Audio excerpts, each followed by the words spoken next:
바로 시작하겠습니다. 먼저 호펜하임과 슈투트가르트의 경기를 분석해 보도록 하겠습니다.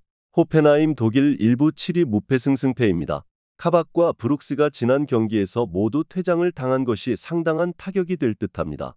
기본적으로 수비적으로 리스크를 감수하고 돌격하는 스타일이기 때문에 수비진의 역량이 떨어질 수 있다는 점은 뼈아플 것입니다. 물론 수비형 미드필더와 센터백을 모두 왔다 갔다 할 수 있는 그릴리치가 빌드업의 축이 되면서 공격력은 어느 정도 챙기고 있는 전력이라고 할 수 있을 것입니다. 슈투트가르트 독일 1부 3위 승승무승승입니다. 기라시가 있는 상황에서는 팀의 결정력이 크게 떨어지는 모습을 보여주는 팀은 아닙니다. 물론 슈투트가르트도 로알트, 자가두 조합의 이탈과 슈틸러의 떨어지는 수비력 등 리벨이 오면서 좋아진 수비를 감안해도 구멍이 없는 상황은 아닙니다.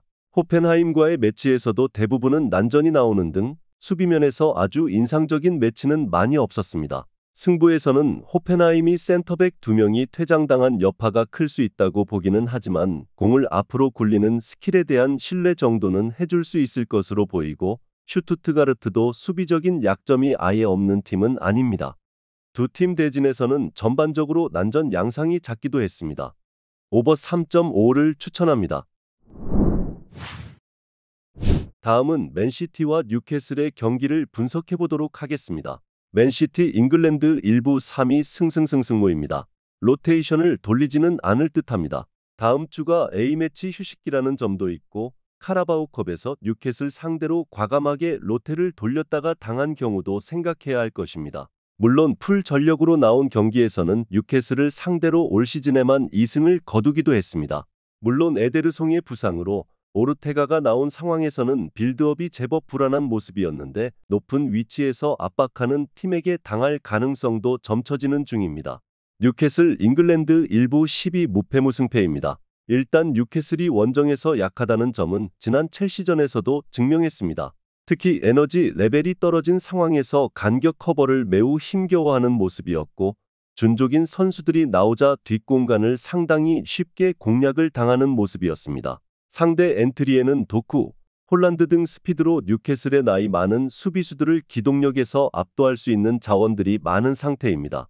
부상병동인 스쿼드 뎁스가 아쉽습니다. 오르테가가 나오는 상황에서는 전방 압박 시 빌드업이 불안해지는 등 수비적으로 영향을 줄 수 있는 리스크가 있습니다. 다만 뉴캐슬을 기동력으로 압도할 수 있는 자원들이 많은 편이기도 하고 풀 주전이 나온 상황에서는 뉴캐슬을 맨시티가 잡아내는데 어려움을 겪었다고 하기는 어려웠습니다. 오버 3.5 양상 속 맨시티의 승리를 예상합니다. 다음은 시타르트와 즈볼레의 경기를 분석해 보도록 하겠습니다.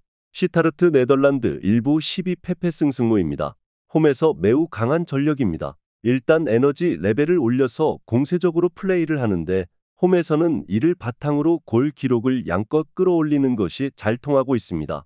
물론 공간을 내주는 플레이에 대한 우려는 수비에서 보이는 편이지만 상대가 지공 성향을 가지고 있어서 압박이라는 키워드로 1차적으로 중앙에서의 전진을 막아세우는 것으로 대응은 어느 정도 가능할 것으로 봅니다. 즈볼레 네덜란드 1부 13위 무패패패무입니다.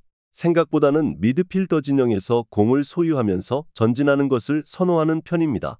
다만 드루이픈 남리가 모두 이탈한 상황의 전방이 이에 대해서 응답력을 잘 보여주고 있지는 못한 것이 현실입니다. 오히려 수비적인 리스크를 짊어지고 나아가는 양식이 뒷공간이라는 약점으로 드러나게 될 가능성도 있습니다.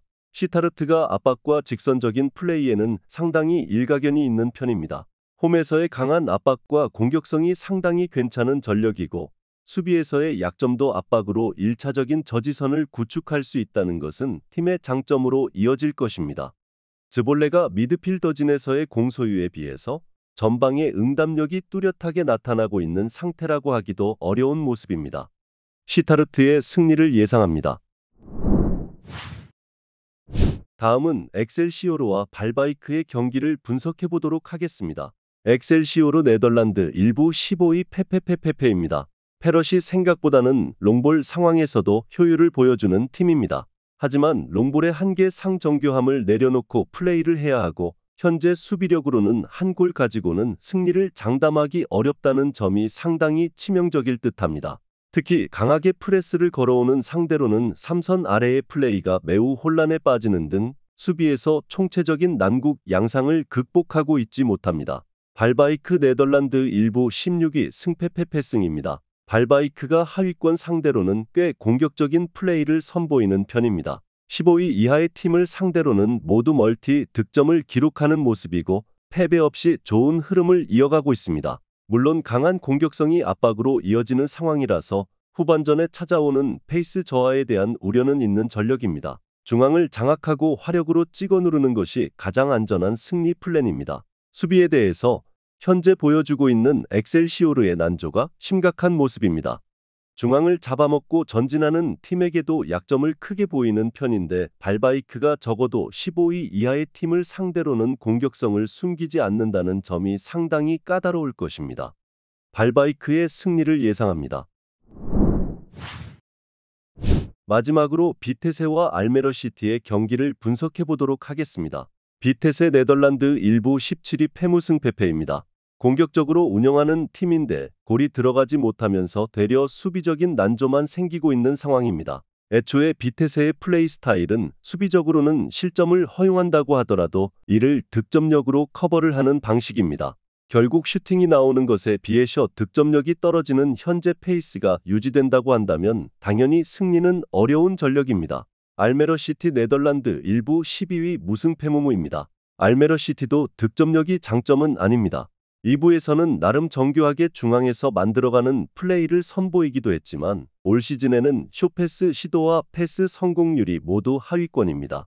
물론 최근 공격수 로비네트의 개인 기량은 조금 올라온 모습이 있고 수비력으로 위트레흐트와 에이지와 비기는 등 생각보다 블록을 잘 쌓는다는 면모는 장점이라고 할 수 있을 듯합니다. 비테세가 슈팅은 제법 많이 나오고 있지만 결국 결정력이 문제입니다. 알메러시티가 철퇴를 한 방 날리고 생각보다 괜찮은 수비력으로 비테세를 저지하는 상황에서는 나름의 유리함을 가지고 갈 수 있을 것으로 봅니다. 언더 2.5 양상 속 알메러시티의 승리를 예상합니다. 영상에서 알려드리는 내용들은 모두 1차 분석 내용들이며 2차 분석과 최종 조합픽은 영상 하단 고정 댓글 링크로 문의 주시면 안내 도와드리도록 하겠습니다. 시청해주셔서 감사합니다.